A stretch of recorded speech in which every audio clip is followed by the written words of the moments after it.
All right, what is going on, everybody? It is SoCal Ball Nerd here with Coach Craig at Coach Craig Sport, Fantasy Basketball Advice Network. Headed into week 9, I believe, of the fantasy basketball season. Missed y'all last week, getting used to the schedule here. We'll be on as much as we can, get a little more consistent, and hopefully a scheduled show going on. But last time we talked to you, we had the in-season tournament going on. We've wrapped that up, had another week of action. And here we are headed into week 9 with plenty to talk about. With me here is at Coach Craig Sport. How you doing, Coach? I'm doing pretty good today. Like you said, we unfortunately missed last week, so we'll talk a little bit about the in-season tournament, kind of how it all shaked out too, and just kind of our thoughts and opinions too, which I think it probably ended up being pretty good. When you get something new, especially something like this, I think a lot of people had some hesitation towards it. And just like, oh, well, what's this all? So a lot of people didn't know what it was all about at first too, and then just that kind of new factor too. So it was really interesting to see. I think it's a really good opportunity, especially for those end of the bench guys too. Because if you win, you're getting $500,000. So I'm trying to think of who's a good example on the Lakers since they obviously won. Alex Fudge, he's probably getting like $800,000 this year on like a 2-way contract. He got $500,000. I don't even know if he played in a single in-season tournament game, but for him, that's a lot of money. Sure. I mean, they were talking about guys, being at 30, 40+% of, their salary, by winning. So that's a huge difference maker there in that regard. And then for the basketball, we saw, look at Indiana, right? A team that just was not playing any defense. And to add to that measure, right, they come off the tournament and they give up 140 and lose, to the Wizards, who have 3 wins. So I think it's pretty true and showed that, it definitely amped up the competition. It brought out the best in these teams. And it gave us a little bit more to be excited about for the regular season, which I'm a little torn on that because I feel like needing that to make that happen is kind of frustrating. But I think the way it worked out, it was a success, if you ask me, and the Lakers were able to pull it out, which, we talked about, Lakers and a couple other teams that we thought might win it there. So, what do you think overall as far as, Indiana, obviously, beating Boston, beating Milwaukee, and giving the Lakers all they could handle in that final game?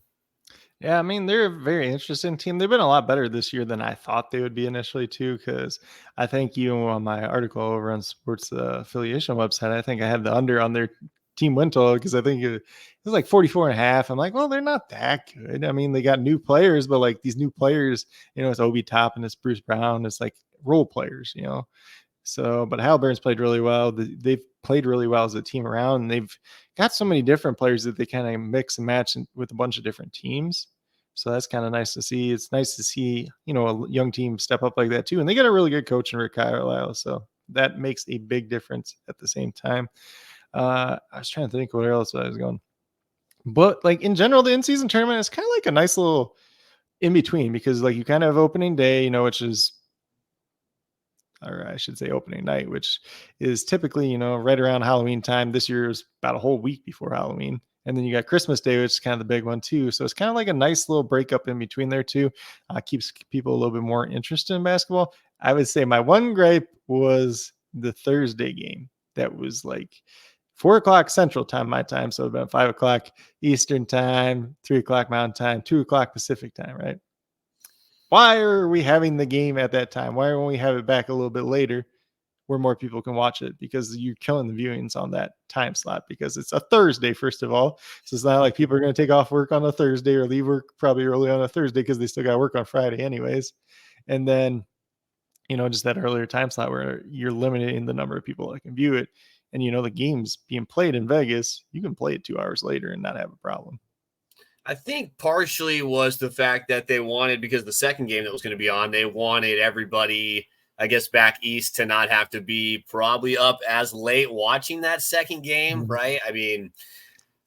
And maybe the viewership for the first game they thought, or how many people are really interested in that first one with these two teams that are in it. It's not a huge national draw if you're not a basketball fan, but it kind of defeats the purpose of what the tournament was for. I think you wanted to appeal to people that maybe weren't watching regular season basketball. So Yeah, I think moving it back a little bit because listen, I mean, East Coast Or people stay up all year long watching the sports they want to watch. Sunday night football, playoff basketball. So I don't think it would have really mattered. And especially being the Lakers, you're talking about a national team that people want to watch. So they would have been watched that night, regardless if it started at 7 o'clock Eastern, Pacific well, Standard Time.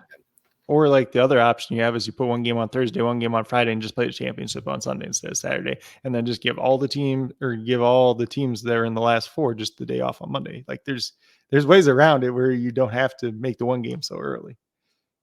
Which they didn't want to, I guess they just didn't want to do Sunday, I think, right? They wanted to Yeah, I think so. not have it going there. So, but I think other than that, I mean, it was a success. What do you think about the Lakers? I mean, was this obviously the Lakers are a good team. They were 13-9 around that time anyway, playing pretty good basketball overall. Your ups and downs, which you expect from a veteran team in the NBA. They're going to have their moments of not caring, if you will. But that 3-game set, I mean, we saw a Lakers team that can play that defense they played at the end of last year. We saw LeBron and AD, use that pick and roll when they need a basket. Was that a glimpse of this team kind of showing that they are a dominant contender for real, like one of the top teams, or just a 3-game stretch of we can do it for this short window? Well, I think anytime you got LeBron James and Anthony Davis both healthy on the court, you got a shot of beating anybody, first of all, especially when you're playing that type of playoff atmosphere. So, but like I said, like even when we talked about it, they probably had the easiest path to the finals. Like you beat the Suns, and then whoever the other team was, you're probably going to beat anyways.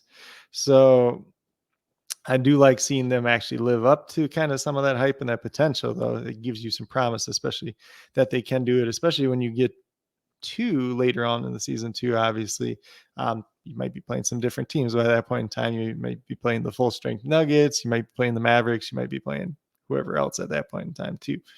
So it'll be interesting to see how they match up in the playoffs. But it's good to see, that they had that kind of late season run last year. They won the tournament, in-season tournament this year. So it gives you some hope for the playoffs a little bit more this year, just in general too. Then they let the Spurs, end an 18-game losing streak, to get a win the other night. So that's regular season basketball. And I mean, I think that kind of adds to why the tournament's nice. I mean, you're not going to have as many of those letdown nights. And I don't know, that's just something the NBA, I don't think, can get away from, like Washington's not beating Indiana, in a 3-game series, let alone a 7-game series, but they can beat them by 20 on any given night. Spurs have no business beating the Lakers, yet they dominated that entire game.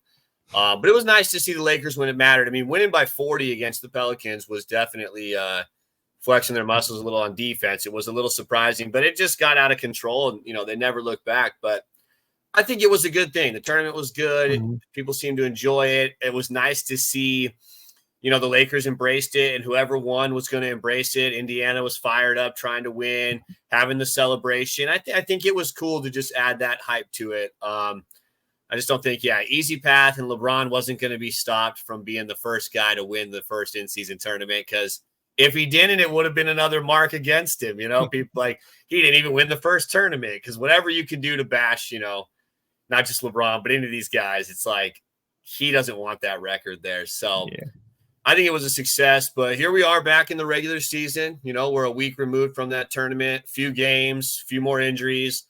We'll get into those, but for those that do watch basketball, we've got wouldn't call it a revenge game, but maybe a revenge on each other. I mean, you got Markieff Morris and Nikola Jokic playing tonight. They had their altercation. Morris, I mean, there was talk of, him having an injury that maybe he wouldn't come back from that game. I don't know if that was dramatic or how, real that was medically. Either way, it's a storyline. It wasn't pleasant. There could be tempers and high energy tonight. So with that game and those two guys, I mean, what do you see tonight? We know Morris is going to be in the lineup at some point. Probably not going to start, but, like you said, Lively is out with the injury. So it is funny that Lively gets the injury right before this game to open up some minutes for Markieff Morris. So what do you think about that tonight? Yeah, I think it's a little ironic too, because Markieff Morris has not played like real sizable minutes pretty much since this whole altercation happened. So for people that don't know, you can easily look it up on YouTube too. It's like a minute video, but Jokic was bringing the ball up. Morris kind of hip check fouled him hard too. And then, he kind of turned around, and then Jokic just shoves him down on the ground, and he's just down on the ground and can't get up for a good amount of time too. And then he ultimately misses like 3-4 months. This is a couple of years ago now with the Miami Heat. So I think it's just a little ironic though that he's actually back in like a regular rotation and playing minutes now, because Derek Lively's out tonight for the Mavericks. He's their starting center, obviously. Dwight Powell probably gets the start because he's a little bit more experienced and more of that traditional center body too. Rashawn Holmes is kind of like their other option that they do have at center, but he is dealing with an illness as we speak. So I don't think he's going to play tonight. And last game we saw, after Lively left about 5-6 minutes into the game, Dwight Powell played about 22 minutes. Markieff Morris played about 20 minutes in that game at that center rotation. So they're probably going to line up against each other at some point in this game. I wouldn't be surprised if something happens, but there's also like a part of me that just kind of wants to see the good side. Like before the game starts, they just go out and shake hands and say like no hard feelings. But I really doubt that's going to be the case, especially because Jokic has gotten into it with his twin brother Marcus before too. So it kind of remains to be seen. Nikola Jokic, the greatest player, he is a great of a player that he is. He does kind of have a little temper underneath him too. And you've seen it all the time when he was younger too. He wouldn't get a foul call, and then he go around like tackle, like he just bear hug a guy and then get a stupid foul and whatnot. So that does happen at times. So if you can get under his skin, might be all right in this game, especially, if you're just Markieff Morris, and let's just say Rashawn Holmes does play and you can get Jokic out of the game. Could be a strategy to be had there, but I'm not saying that teams go out of their way to do that, but it is something that could happen. Exactly, right? It was like, I remember George Karl in the finals with the Sonics, back in the 90s, I forget who they put in there to kind of try to get under Rodman's skin, because Karl, that was the only chance they had, like get this guy out of the game. I don't know if we see something like that, but it's got to get a little bit chippy. It'll be fun to see, it's going to be some good TV for sure. As far as the game goes, with Lively missing, I know we talked about Lively on the last show being somebody worth picking up. Is there one of these guys on the Mavs that you see for like this week that can really give you anything in your lineup, or is it kind of just a rotation of guys that you're not going near? Yeah, so they've had a lot of injuries this year. I'll just start off with that too. So right now, Kyrie's out. He's been dealing with that foot injury again. Josh Green is another young player that they had that kind of plays a lot of different spots. Plays pretty decent defense. He's kind of developed a little bit better offensively over the last couple of years, but he's been dealing with an elbow injury. I can't remember if he actually had surgery on it or not, but he was out multiple weeks though. Maxi Kleber's obviously still out with his toe injury. He'd be a guy that could get some of these minutes and probably be the best option, at least when we're talking like DFS or fantasy wise. So really right now you just kind of got Dwight Powell, Rashawn Holmes, and Markieff Morris there. None of those guys are too exciting because they're just kind of splitting it all up. So one of them might have a spike game one game, and then the next game it might be somebody completely different. And it's a rolled ankle for Derek Lively, a sprained ankle. So I don't think he's going to be out probably more than 3 games at this point. So probably not getting to any of those guys, especially if you're in a league that's limits how many waivers you can get in a certain week too.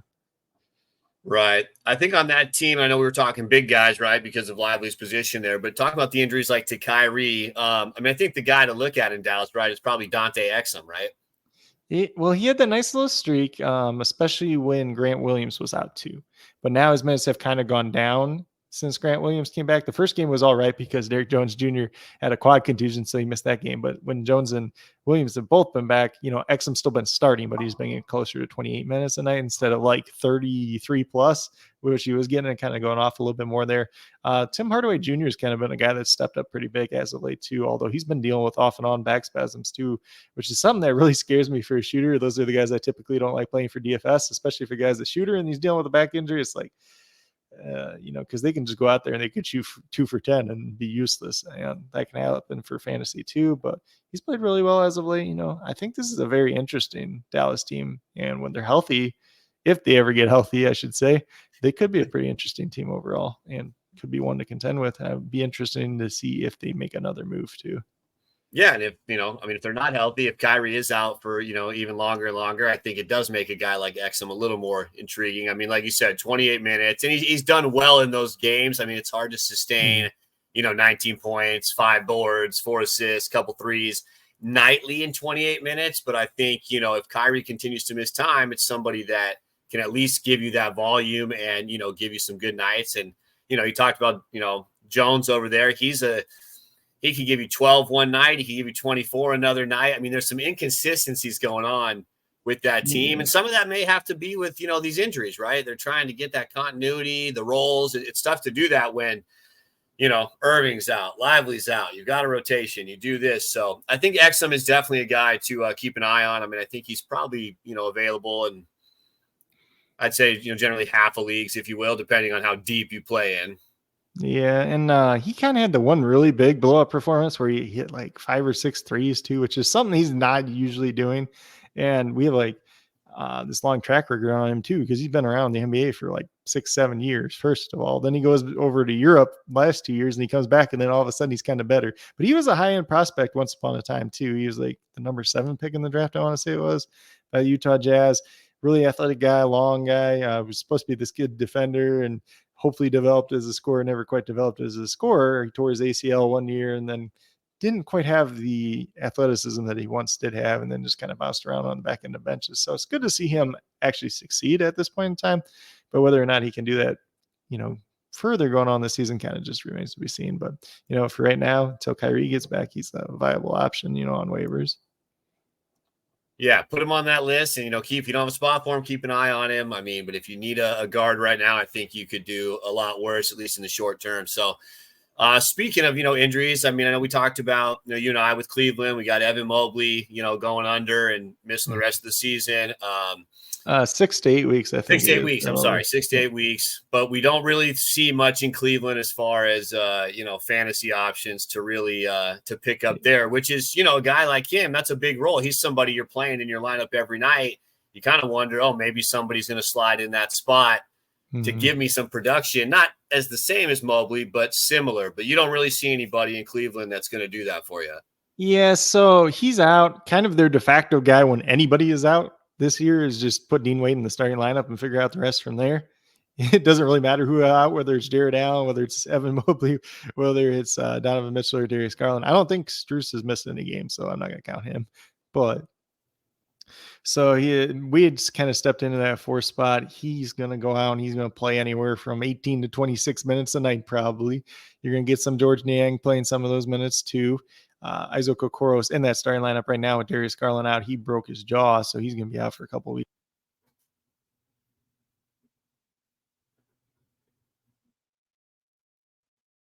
Well, I lost you on the volume.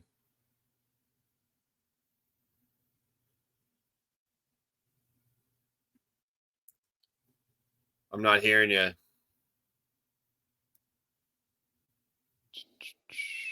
There we go. Yeah. Now you're back. I don't know if I hit the thing and hit the mute button or what, but no worries there. So yeah, I don't remember where I was at, but Isaac Okoro has been starting in place of Garland too. And oddly enough, they just don't like starting Karis LeVert unless both Mitchell and Garland are out. So gets kind of interesting there. I think they've started LeVert a couple of times here and there, but it's usually only if those two guys are out that he'll start. So they really like him in that bench role, coming off that rotation, kind of being that leading guy with the second unit just in general. But for the most part, you're going to get Donovan Mitchell, Karis LeVert, Max Strus, and Jared Allen all closing. And then the fifth guy kind of remains to be seen, whether it's Isaac Okoro, Dean Wade, Georges Niang, whoever's kind of going hot in that streak there. So really not a team that we're getting too much for waivers. If you want to look at if Karis LeVert's out there in your league, he's probably one of those guys he's on my list. So he's rostered in about half of ESPN and Yahoo leagues. So if he's out there, go ahead and pick him up because he's going to get a little bit more usage. He's probably going to get a couple extra minutes here and there too. Take on a little bit bigger role, especially like these games that Donovan Mitchell sits on like back-to-backs or something like that. Not sure if they'll let them do that now with the whole new back-to-back rule. That gets confusing as it is. We're not going to or down.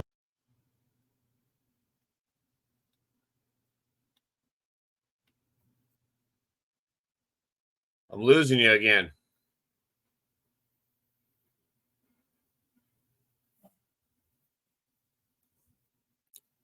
No volume.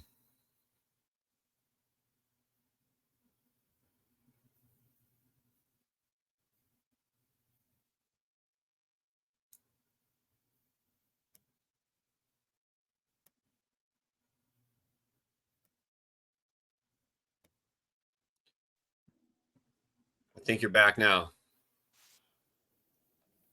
That was weird. There we go. Hearing you again. All right. So, yeah. So besides Cleveland, I know, like you said, there's not a lot there. You talked about LeVert being the guy if he's available.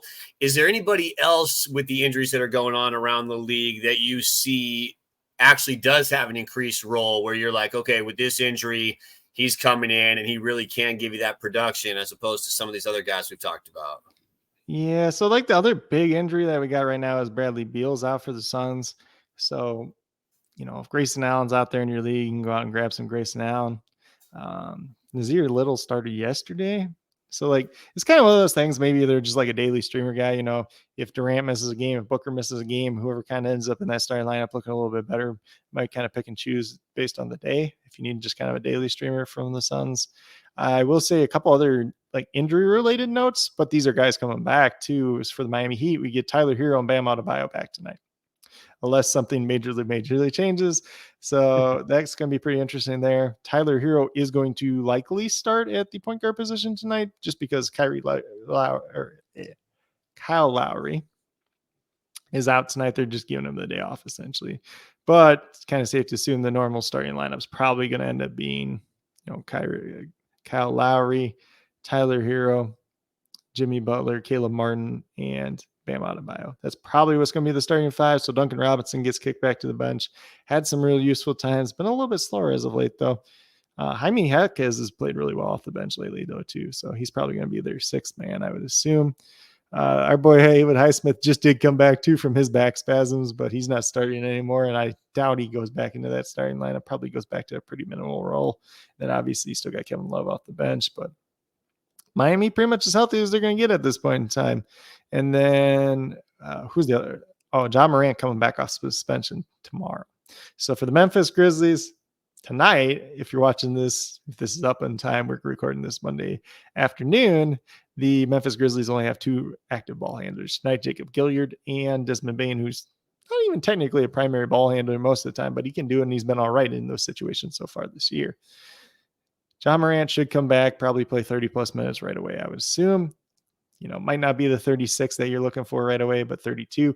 If you're out there in a league and somebody actually dropped John Morant or Tyler Hero, probably very slim odds of that, but you probably should go pick them up right away.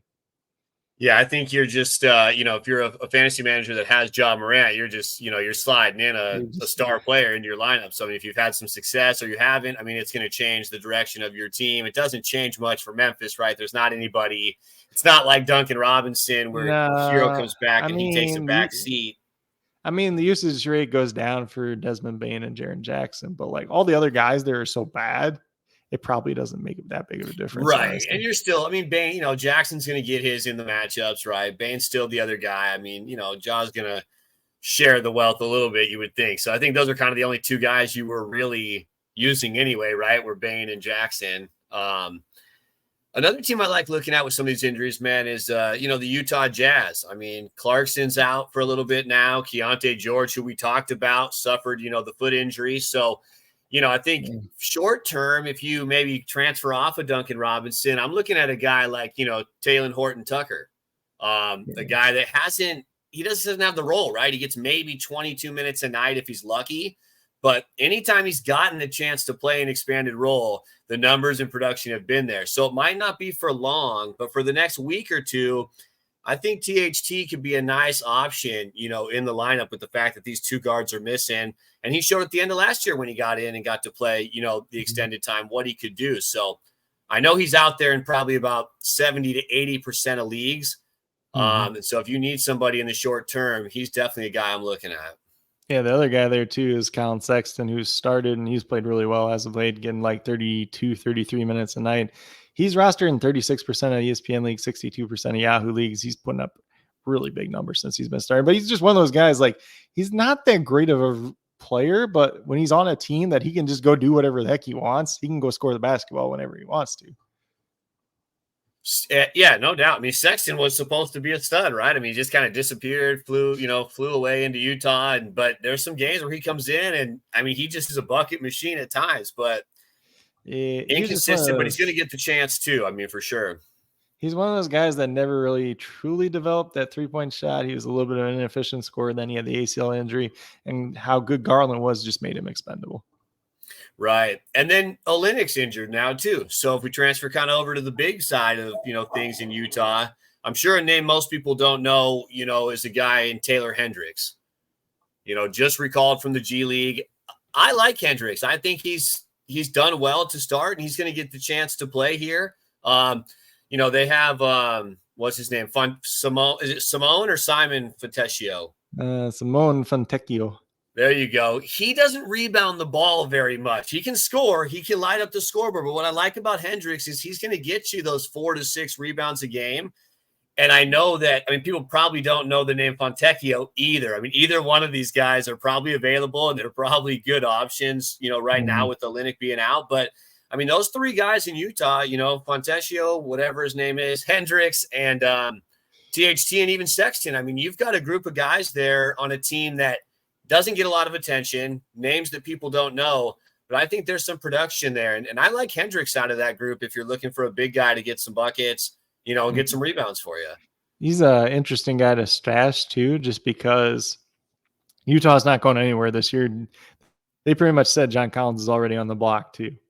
And John Collins missed the last couple games due to illness. Kelly Olynyk's another guy that could just get traded too, because, if a playoff team just wants a quality backup big man who can do a lot of different things, not as much defensively, but he can pass the ball well. He can shoot the ball pretty well, kind of just play his role on a team in a second unit. He could be valuable to some teams. So there is going to be opportunity probably for Taylor Hendricks down the line, especially as this team's not competing and doesn't get rid of some of these guys. He's a guy that was pretty raw coming out to the NBA draft, Central Florida guy. And he's been in the G League most of the year just because of that too, because they want to get him playing time. That's kind of the goal. So now that he's up with the team, he's playing 20 plus minutes a night, they want him out on the court so that he can develop a little bit more. Yeah, you're right. Olynyk doesn't really bring value to the Jazz long term. So, but he looks good, man. I think he's going to get more comfortable in that system. If he gets to keep playing, he's definitely going to be somebody that can produce for you, scoring and rebounding as well. So I think on the injury side, that's probably kind of good on where we're at with guys coming in. But other waivers that you're looking at, whether they're short-term, long-term stashes, probably still some guys that we talked about. I know we talked about, DiVincenzo last week, 2 weeks ago on the Knicks. He's been in that starting role. He's still probably somebody that's, widely available, somebody that's going to come in, get you some points. Grimes looking a little more comfortable off the bench in that role. So maybe that's working out for the Knicks, but I know he's still out there. Who else did we talk about last week? I've got some new names on my list. So what do you got? So I think we got to talk about Scoot Henderson just again too, because I think this is the last time you're probably going to be able to grab him because he's starting to play better now. Granted, one of those games that he played like 30 plus minutes, there's I think there was no Brogdon, or either Brogdon played like 14 minutes or something like that. I can't remember. It might have been 2 back-to-back games like that. Scoot Henderson had a really strong performance, but he's only rostered in 53% of ESPN leagues, 59% of Yahoo leagues. Like I said, he's starting to play better. Eventually, they're going to trade Brogdon because he has no future with this team. And somebody will want him as a bench scorer at some point. So there's going to be minutes opening up there. I'm trying to think, will they trade will they trade Jeremy Grant? I don't even know if it matters. Scoot's gotten, 15 shots, 17 shots, 19 shots, 11 shots. I think you're going to get the volume from him if he starts to, up that field goal percentage a little bit. I want to see them start Scoot, Simons, Sharp, Grant, and Ayton. Then just kick Kamara out of there. He doesn't deserve it. He shouldn't be starting. And he was not a guy that was highly thought of by a lot of people either. I think he's a guy that's probably better off the bench. But if you can get Scoot in the starting lineup with those guys, then you got the minutes solidified too. So it's going to happen at some point, but we'll see when it does actually happen. But it's probably the last time that you're going to be able to get him, because available in about half of ESPN, like I said, and about 40% of Yahoo. So good chance. And he's one of those guys that, people know the name if you're playing fantasy basketball, right? Where Dante Exum is the guy, like he said, he's been around, kind of starting to be a journeyman. People maybe don't really know the name. Everybody knows Scoot. He was talked about being a top draft pick. So the hype is around that player too. So he's a guy that maybe people wouldn't have dropped, they've stashed. So yeah, I think like you said, if he's out there, You just got to go get him. And back to your point on some of the stuff we've said with Utah and Portland before, this is a team that's going nowhere. So as the season progresses, his playing time, his volume, and his success should only increase, which is obviously what we want. Hey, if you want another guy that's team is going nowhere, I got one. So Bilal Coulibaly for the Washington Wizards. Boom. He's actually, so at the beginning of the year, he's playing about like 26 minutes a night. Last couple of games, he's played bigger minutes too. Only 6% rostered on ESPN, 24% on Yahoo. A guy that can do a little bit of everything too. So he's shown to be a little bit better scorer than I think a lot of people thought he was going to be. Shooting the three better, at the very least. Can get some rebounds, assist here and there, some steals, some blocks. Mainly he was drafted, just being a good athlete, pretty much, that played with Victor Wembanyama in France. But he's out there a lot. He's playing a lot of minutes. Washington literally playing for absolutely nothing at all. So there's no reason not to play him 30 minutes a night down the stretch, because it's just for his development. I think I already said, but rostered 60% on ESPN, 24% on Yahoo. He is small forward eligible on one of them, and then shooting guard small forward eligible on the other one. I think it was ESPN that was small forward and shooting guard, though. For what it's worth, too, I mean, from what I've read about him, too, is he is a guy that, he is working on that shot. I mean, he's not somebody that just is kind of content with where he's at. Not that other guys don't do it, but he's getting better at shooting the basketball. So with that athletic ability, the opportunity to see increased time, he's definitely a guy to keep an eye on. I think him and Highsmith need to have a 3-point contest, because they both should be much better shooters, but they're so inconsistent. Well, and the thing is, too, if they trade Jordan Poole, he takes 16 plus shots a game and barely makes any of them anyways. The question is, why did they even get Jordan Poole to begin with? I mean, you're going nowhere fast on that team. You've already got a Kyle Kuzma. It's like, to what? Just try to entertain the fans with two high-flying guys and Kuzma and Poole, and that hasn't even worked out. They've got 4 wins. I did not understand that move, but that's all. They wanted the pick, so they took the contract. And there you go. He's not good, and they don't want him around at all anymore. So it's just like, if they trade him, there's shots to go around for people. Somebody has to take those shots. Right. Yeah. I mean, exactly. You said 16 plus shots a game. So I like it. He's a nice stash there. Young guy. Definitely somebody to keep your eye on, after this year as well. Right. I mean, he's somebody that's, unless he has a real strong season, he's going to be a guy next year, probably headed into the year, that's still kind of a late round target, unless he just blows up. But get him now if you can. I know we didn't talk about Mitchell Robinson. He's out for a couple months as well. Jericho Sims has kind of slid into that starting role. For me, though, I like Hartenstein better. If I'm picking up one of those two guys, I like Hartenstein. I mean, he can come in, get you the rebounds. He shoots over 50%. Seems pretty comfortable there. Probably available in about 50 to 60% of leagues. So I think Hartenstein is definitely a guy that is somebody that you should target too, at least for the next couple months with Robinson being out. Yeah, he'll play the bulk of the minutes. They just do the thing where they start Sims because they don't like start Hartenstein for whatever reason, and then Sims will play 16, 20 minutes, and Hartenstein plays the rest. They did bring in Tom Thibodeau's old-time friend, Taj Gibson, though, and he played like 6 minutes the other night, but he's not anybody that you want. He just could take away some minutes. Taj Gibson is a body. Yeah, I don't think bringing in Gibson is going to be somebody that takes away from like you said, Sims starts, Gibson's there for depth, but it's Hartenstein's, job and role, and he's doing well. I mean, if field goal percentage is one of those categories too, he's going to get you easy buckets around the rim. Obviously you want that to make up for some of these guys that jack up a ton of shots. So let's move over to Golden State. I know we talked about Dario Saric before. You've got Kuminga, you've got Podziemski over there. I think those are 3 guys that are available. Probably Kuminga's probably rostered the most because of his talent and potential. I might rank him the third. I might rank him 3 out of those 3 guys moving forward if I'm looking at picking one of those guys up. He's a lot more available than you probably think, too. He's 17% on ESPN, 39% on Yahoo. So he's still pretty available, and Draymond's gone for who knows how long. Hopefully the rest of the year. Who do you like out of those 3 guys the most? So I had Kuminga and Podziemski rostered as well. It's pronounced Podziemski, obviously, oddly enough. I don't know how you get the J sign out of the Z and whatnot, but I didn't get that out of it, so This is a story for a different day. He's shooting guard only though on most sites, and he is 5% roster on ESPN, 30 on Yahoo though. So Yahoo people early on him, but he's been starting over Wiggins, playing decent minutes. He's a guy that's mainly just a shooter more than anything, but he's a guy that's viable, especially in your deeper leagues. I think he's interesting. I think Kuminga is going to be interesting because you're going to have the big Kuminga spike games. It always happens, but it usually happens when you least expect it. And then Saric, it seems like they kind of backed off him a little bit too. So a little bit since Draymond's been out, but they have to rely on Mooney just a little bit more too. So Looney is a guy that you should be watching to see if he's out there too. I didn't even think about checking to see how owned he was, but he probably got dropped in a lot of leagues because he was only playing like 19 minutes a night for a little while there.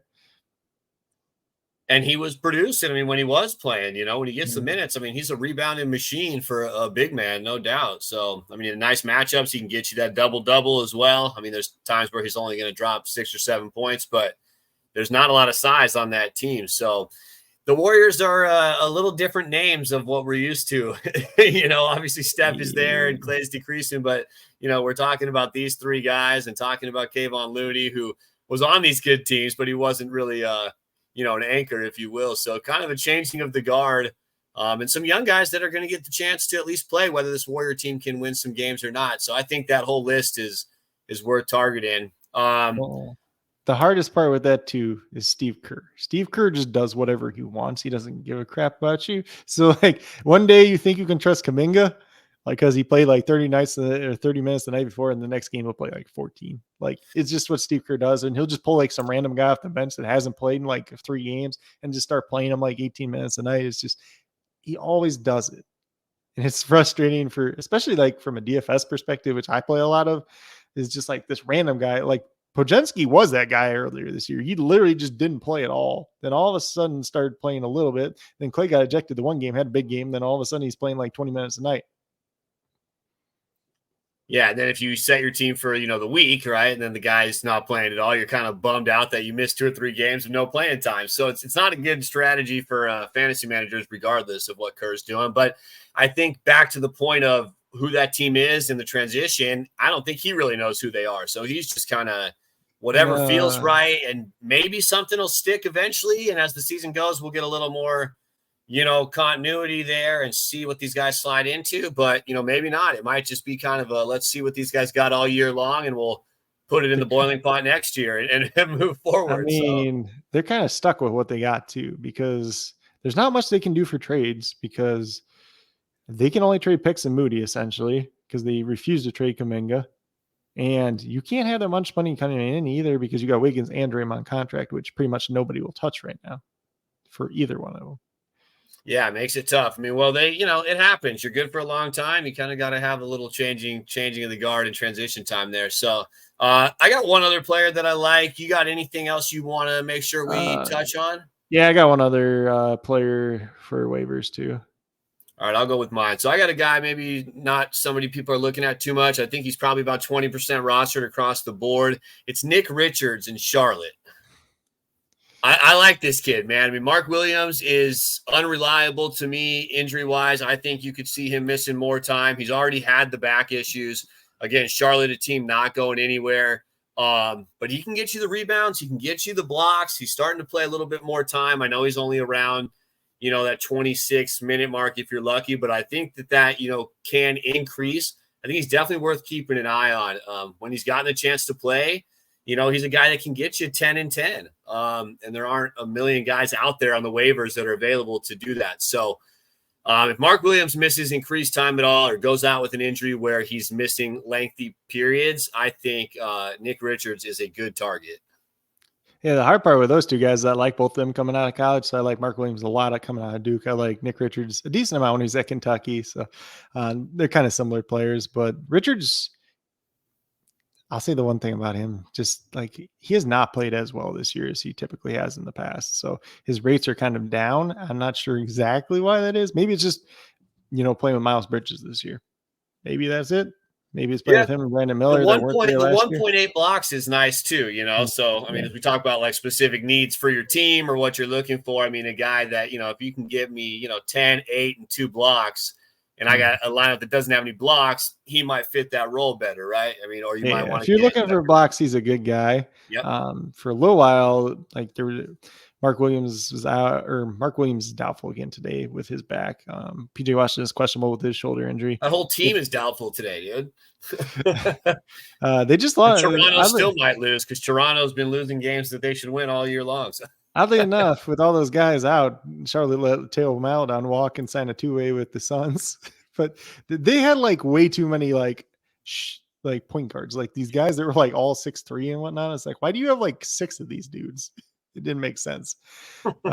So like when their wings got hurt, then it's like, well, we don't have any like real backup wings. We just have all these like 6'3" combo guards. So it got really interesting with that, but it could be pretty interesting. They just did bring in another center too behind him. He played 29 minutes the last game, and Richards only played like 20, but they lost to the 76ers by 52. God, Nathan, I don't even remember what his last name was. It was a different last name though. But he signed a 10-day contract with them. Not anybody you want to pick up for fantasy though. Yeah, not at all. Hopefully you want him to play. If you want to pick up Richards, you want him not playing those minutes. So. Yeah. So the last guy I do have for waivers, though, is going to be Malachi Brannon for the San Antonio Spurs. He's been in that starting lineup consistently lately and playing, right around 30 minutes pretty consistently lately.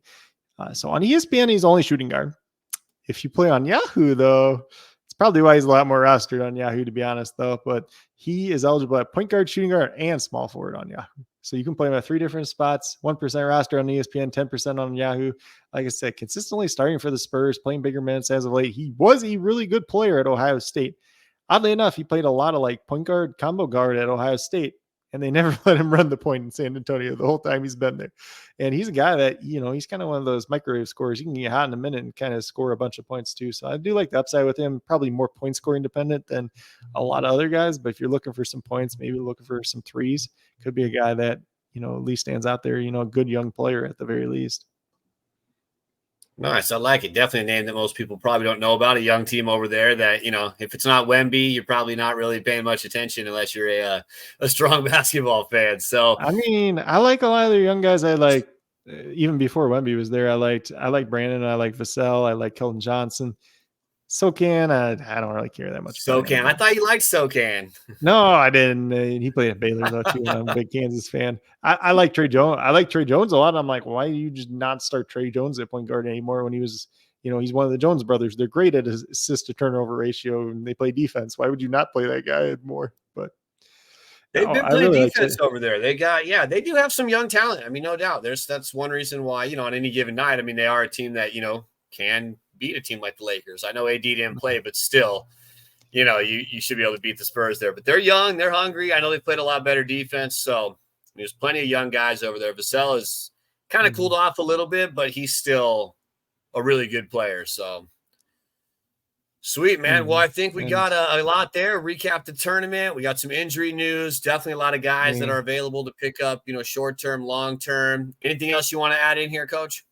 So that kind of we did this the first time around too, a little bit of favorable matchup stuff. So there's not as many like teams when you look at the week in totality that's like, oh, they play the Hornets twice this week and they play the Pistons twice this week. Not as good at those matchups. So I did just write down 3 teams here. First of all, we got the Cavaliers. They play the Warriors and the Kings and the Clippers. So the Warriors and the Kings spots are going to be pace up spots for the Cavaliers. So they could be better games for them overall. Maybe we get a big Donovan Mitchell game, one of those games too as well. Clippers, just middle of the road pace there. The Warriors play the Celtics, Wizards, and Blazers. So you got 2 pace-up spots there with the Wizards and the Blazers, 2 teams that are literally playing for nothing once again. And then you got a competitive matchup against the Celtics, which is tomorrow night, I believe. And then the Suns only play twice this week. I believe they're the only team that plays twice this week. You got some teams playing 4 games, some teams playing 3 games, and you got the Suns playing 2 games, which could be good, but it depends on your league though. If you're one of those teams that you lock for the whole week, probably not excited about the Suns only playing 2 games this week, but both the games they do have a pretty good pace of spots versus the Blazers and the Kings. So that's going to look pretty interesting overall. And then the last thing I want to say too here, bet the Timberwolves money line to beat the Kings on December 23rd. The Kings is a back-to-back for them. So the Kings have pretty much gotten blown out every single second half of the back-to-back all season. Timberwolves are not playing on the back-to-back. They don't play the day before. The Kings do. So expect the T-Wolves to beat the Kings. Timberwolves was a pretty good team anyway, so it should be a pretty favorable one there. I don't know what the money's going to be. I wish I could just future bet it so I don't forget about it later, but I have to throw that out there. Kings on the back-to-back. That seems to be the way to go. They just, got lost by 40 or whatever it was to the Clippers in the last back-to-back. I mean, never had a chance. So Timberwolves are showing they're a good regular season team too, at least for now. They are showing up night in, night out, not really taking games off. So I love it, man. Nice call there. Get a little betting action at the end. So, yeah, hey, I mean, check out Coach. I mean, he's dropping DFS stuff every day. So with those matchups he mentioned, you're probably going to see some players on those teams on each of those days that are worth plugging into your DFS lineup. Check it out. Drop some comments. You guys got questions or anything on short-term, long-term, whatever it may be. We're always here. So other than that, that's all I got, Coach. You good? Yeah, I'm good. Once again, if you guys have any other questions or suggestions for the show, just in general, be sure to let us know. Hopefully you get a little bit more consistent time slot. Obviously we're working around a couple different changes in both our schedules. So we're just trying to get it out there as consistently as possible. And hopefully you guys can kind of enjoy this. Hopefully it picks up a little bit more once football's over as well. Definitely. And like I said, anything you guys want to talk about, we are all for it. We want to give you the best, info and help that we can to assist you with fantasy basketball and just basketball news in general. So appreciate everybody tuning in, watching the replay of this, comment and interaction. We'll be back sometime next week for you. As soon as we know when that is, we'll try to get some updates out there on what the timing will be. But hope everybody has a good week. Win your matchup, win the day, get some DFS, get some betting action. We both got some, plays out there. Follow on the X. You'll see some plays dropping every day as well. Still got NFL news too. Coach has his DFS articles there as well over at the Sports Affiliation. Timeline's always full of plays all weekend long. So check us both out at Coach Craig Sport, at SoCal Ball Nerd on the X, formerly known as Twitter. Have a good week. Thank you, Coach. We'll talk soon. Mm-hmm.